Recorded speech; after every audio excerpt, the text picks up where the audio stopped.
Welcome back to my YouTube family. تو دوستو، آج میں آپ لوگوں کے لیے لے کر آئی ہوں ڈرامہ سیریل مشکل کی ایپیسوڈ نمبر 43 کا مزیدار ریویو۔ لیکن ہمیشہ کی طرح اس سے پہلے آپ سے وہی درخواست کہ ہمارے چینل کو سبسکرائب کرنا، لائک کرنا اور کمنٹ کرنا مت بھولنا، تاکہ ہر آنے والی لیٹسٹ ویڈیو آپ کو بآسانی مل سکے۔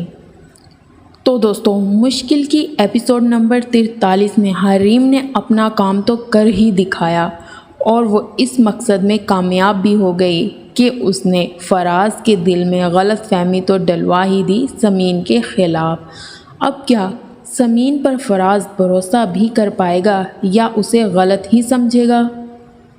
لیکن دوستو، سمین بھی کوئی موقع ہاتھ سے جانے نہیں دیتی کہ فراز جب بھی اس کی طرف بھروسہ کر کے آتا ہے وہ اسے مایوس ہی کر دیتی ہے۔ بے شک وہ ایسا کرنا نہیں چاہتی، لیکن پھر بھی ویسا ہو جاتا ہے۔ آخر کار حریم اپنے مقصد میں آہستہ آہستہ کامیاب ہو ہی رہی ہے اور سمین اور فراز کے درمیان غلط فہمیاں پیدا کر رہی ہے۔ دوستو، یہاں پر فراز سمین کو عارف سے بات کرتے ہوئے دیکھ لیتا ہے، جبکہ وہ سمین کو منع کرتا ہے کہ عارف مجھے تمہارے آس پاس بھی نظر نہیں آنا چاہیے۔ لیکن اب فراز کو اس بات کا تو بالکل آئیڈیا نہیں ہوتا کہ سمین جو ہے اریٹیشن کا شکار ہوتی ہے جب عارف اس سے بات کرتا ہے، کیونکہ اسے اس سے بات کرنا بالکل پسند نہیں ہے۔ یہ تو عارف ہی ہے جو حریم کے کہنے پہ بار بار سمین سے چپکنے کی کوشش کرتا ہے، لیکن فراز تو اپنے دل میں یہی سوچ رہا ہے نا کہ سمین کا پھر اپنے کزن عارف سے کوئی نہ کوئی افیئر چل رہا ہے۔ وہ حریم کی باتوں کو سوچ کر پریشان ہو رہا ہوتا ہے اور اسے اس چیز کا ڈر ہوتا ہے کہ کہیں حریم کی باتیں سچ ثابت نہ ہو جائیں اور واقعی سمین کا عارف کے ساتھ افیئر چل رہا ہوگا۔ یہ سوچ کر فراز کو غصہ آنے لگتا ہے۔ وہاں سے سمین عارف کو بھیج دیتی ہے تو فراز گاڑی سے اتر کر غصہ کرتا ہے، لیکن وہ سمین کے پاس نہیں جاتا، نہ ہی اس سے بات کرتا ہے۔ اب دوستو، یہاں پر آپ کو یہ بتاتی چلوں کہ یہ ساری حریم اور عارف کی پلاننگ تھی۔ انہیں پتہ تھا فراز جو ہے سمین سے ملنے آ رہا ہے۔ عین اسی وقت موقع پہ حریم نے عارف کو بھیج کر سارا معاملہ گڑبڑ کروا دیا۔ فراز ساری غلطیاں، ساری پریشانیاں کو بھلا کر سمین سے ملنے آتا ہے اور اس کو لینے آتا ہے، لیکن جب وہ عارف کو سمین کے پاس دیکھتا ہے تو وہ واپس چلا جاتا ہے۔ دوسری طرف جب عارف واپس گھر آتا ہے، حریم کو تو ساری باتوں کا پتہ ہوتا ہے کیونکہ یہ ساری چالیں اس کی ہی چلی ہوئی ہیں، لیکن فراز سمین کے بارے میں کوئی بات نہیں کرنا چاہ رہا ہوتا۔ اس کے گھر والے اس سے بار بار پوچھ رہے ہوتے ہیں آخر تم سمین کو لینے گئے تھے تو لے کر کیوں نہیں آئے؟ وہ غصہ کرتا ہے اور کہتا ہے مجھ سے سمین کے بارے میں، بلکہ اس گھر میں سمین کے بارے میں کوئی سوال جواب نہیں کرے گا۔ تو یہاں پر جو فراز کی پھپھو ہے وہ کہتی ہے بس مجھے اتنا بتا دو آخر ہوا کیا ہے۔ فراز کہتا ہے کہ میں اس ٹاپک پر کوئی بات نہیں کرنا چاہتا، بھول جائیں سب سمین کو۔ لیکن جب ان کے گھر والے اصرار کرتے ہیں اور فراز کا ابو پوچھتا ہے کہ یہاں سب موجود ہیں، سب کے سامنے بتاؤ معاملہ کیا ہے، تو فراز بولتا ہے کہ میں نے خود دوبارہ اپنی آنکھوں سے سمین کو اپنے کزن عارف سے بات کرتے ہوئے دیکھا ہے۔ وہ اس کے پاس کھڑی تھی اور چپک چپک کے وہ ایک دوسرے سے باتیں کر رہے تھے، جبکہ یہ سراسر جھوٹ ہوتا ہے۔ فراز کو پتہ ہی نہیں کہ اس کے گھر میں جو ایک لڑکی حریم ہے وہ مسلسل ان دونوں کے درمیان غلط فہمیاں پیدا کر رہی ہے، وہ اسے غلط راستہ دکھا رہی ہے، یہاں تک کہ حریم نے فراز کے گھر والوں کو بھی غلط راستے پہ لگا دیا۔ اب وہ بھی سمین کو ہی برا سمجھنے لگے ہیں، خاص کر فراز کی امی، جبکہ فراز کی پھپھو اور ابو کو سمین بالکل ویسی نہیں لگتی، لیکن فراز کو اس بات پر بہت غصہ آ رہا ہوتا ہے کیونکہ وہ سمین کو اپنی آنکھوں سے دیکھ کر آتا ہے۔ اب آنکھوں دیکھا دھوکہ بھی ہو سکتا ہے، لیکن یہ فراز نہیں سمجھ رہا۔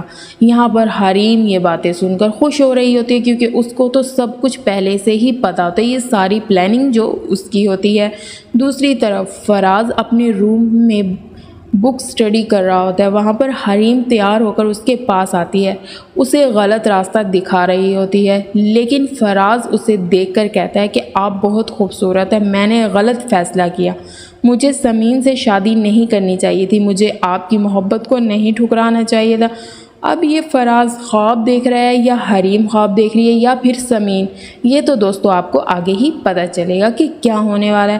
یہاں پر فراز جو ہے حریم کی تعریفیں کرتے نہیں تھک رہا، یہاں کے حریم یہ بھی کہہ رہی ہوتی ہے کہ یہ سب کچھ میں نے ہی رچا تھا، یہ کھیل سارا میرا کھیلا ہوا ہے، لیکن فراز کو پھر بھی یہ بات سمجھ نہیں آ رہی ہوتی اور وہ مسلسل یہی کہہ رہا ہوتا ہے کہ کاش میں نے آپ کو نہ ٹھکرایا ہوتا، آپ بہت خوبصورت ہے، جبکہ حریم اسے کہہ رہی ہوتی ہے اب بھی اتنا ٹائم تو نہیں ہوا، اب بھی ہم شادی کر سکتے ہیں، لیکن تم سمین کو اپنے دل و دماغ سے نکال کر پھینک دو۔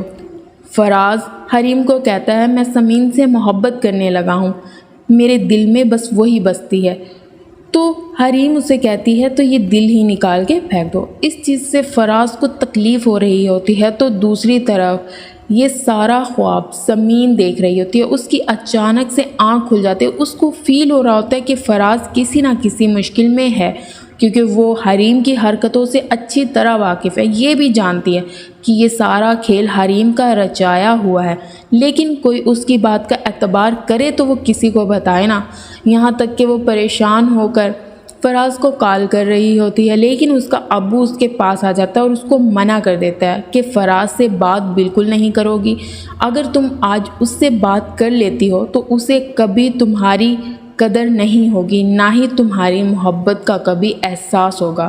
سمین کا ابو سمین کو سمجھا رہا ہوتا ہے، لیکن سمین فراز کے لیے پریشان ہو رہی ہوتی ہے، اور سمین کا ابو سمین کو کہتا ہے کہ بیٹا اگر آج تم اس کی ہر بات کو ماننے سے انکار کر دو گی تو وہ تمہاری قدر کرے گا۔ یہاں تک کہ فراز دیکھتا ہے سمین کی کال آئی ہوئی تھی، فراز کال بیک کرتا ہے اور اس سے لیکن وہ اپنے دماغ میں یہ خیال سوچتا ہے کہ سمین کو میں نے اپنی آنکھوں سے اس کے کزن سے بات کرتے دیکھا۔ وہ سمین کے پاس کال کرتا ہے اور اس سے پوچھتا ہے خیریت تم نے کال کی تھی؟ تو سمین کہتی ہے غلطی سے کال مل گئی، لیکن فراز کہتا ہے ہاں اب تو غلطی سے ہی کال ملے گی۔ فراز اس پر طنز کر رہا ہوتا ہے، لیکن وہ واقعی ہی نہیں سمجھ رہا ہوتا کہ سمین اس سے بات کرنا چاہ رہی ہے۔ وہ بار بار لفظوں کے تیر سمین پر چلا رہا ہوتا ہے اور اس کو تانا دے رہا ہوتا ہے کہ تمہارا کزن تمہارے گھر میں رہتا ہے، تمہارے پاس رہتا ہے۔ سمین تنگ آ کر اسے یہ جواب دیتی ہے ہاں جی میرے پاس ہے، ہم ڈیلی گھومنے پھرنے بھی جاتے ہیں، ساتھ کھانا بھی کھاتے ہیں۔ فراز کو ان باتوں پر غصہ آ رہا ہوتا ہے، لیکن وہ کرے تو کرے کیا۔ دوسری طرف حریم فراز کے روم میں آ رہی ہوتی ہے، لیکن وہ ساری باتیں سن لیتی ہے جو باتیں سمین اور فراز کر رہے ہوتے ہیں۔ اب وہ اندر ہی اندر خوش ہو رہی ہوتی ہے، لیکن فراز اور سمین تکلیف میں ہوتے ہیں، ان کی تکلیف کو کوئی نہیں سمجھ پا رہا ہوتا۔ اب فراز اور سمین کو تو کوئی راستہ نظر ہی نہیں آ رہا کہ وہ کریں تو کرے کیا۔ فراز سمین کو قصوروار سمجھتا ہے تو یہاں پر سمین کہیں نہ کہیں فراز کو قصوروار سمجھ رہی ہوتی ہے، لیکن یہ جو کھیل کھیل رہی ہے یہ سارے حریم کھیل رہی ہے۔ یہاں تک کہ فراز پوچھ کر کال کٹ کر دیتا ہے کہ تم نے اپنے کزن سے ان دنوں میں یا اس ہفتے میں ملاقات کی، تو سمین انکار کر دیتی ہے۔ کاش کہ وہ انکار نہ کرتی تو فراز کو اس کی محبت پر یقین آ جاتا ہے، لیکن فراز جب یہ سنتا ہے تو کال کٹ کر دیتا ہے۔ دوسری طرف حریم بہت خوش ہو رہی ہوتی ہے، خوشی سے جھوم رہی ہوتی ہے، اس کی خوشی کی تو کوئی انتہا ہی نہیں ہوتی، جیسے اس نے اپنی زندگی سے بہت بڑا طوفان کو ختم کر دیا ہو۔ دوسری طرف حریم فراز کے روم میں ہوتی ہے تو فراز کی امی فراز سے ملنے آتی ہے۔ جب وہ حریم کو دیکھتی ہے تو اس سے پوچھتی ہے تم یہاں کیا کر رہے؟ حریم بات بدلنے لگ جاتی ہے، لیکن اس کی امی سوچتی ہے مجھے اس کا جلد ہی کچھ کرنا پڑے گا۔ تو یہاں پر فراز کی پھپھو کہہ رہی ہوتی ہے کہ سمین مجھے سب سے اچھی لگتی ہے، کاش فراز سمین کو لے آئے۔ سمین مجھے بالکل ویسی نہیں لگتی جیسے کہ سب لوگ کہتے ہیں، اور میرا دل کرتا ہے میں اس کی چھوٹی بہن کا رشتہ مانگ لوں۔ لیکن فراز کی امی اور پھپھو یہ ڈیسائیڈ کرتے ہیں کہ حریم کو اس کی امی کے ساتھ اس کے گھر بھیج دیا جائے۔ وہ اس کی امی کو بلاتے ہیں اور اس سے بات کرتے ہیں کہ حریم ابھی جوان ہے اور ہمارا بیٹا تو اس دنیا میں نہیں رہا، اب اس کا کوئی مطلب نہیں ہے کہ وہ اس گھر میں رہے۔ تو اسے آپ لے جائیں اور اس کی کہیں اچھی جگہ شادی کر دیں۔ جب حریم کی امی یہ سنتی ہے تو حیران رہ جاتی ہے اور کہتی ہے مجھے تو لگا تھا آپ میری بیٹی کو اپنے پاس رکھیں گے۔ تو دوستو امید کرتی ہوں ایپیسوڈ آپ کو پسند آیا ہوگا، اپنا خیال رکھیے گا۔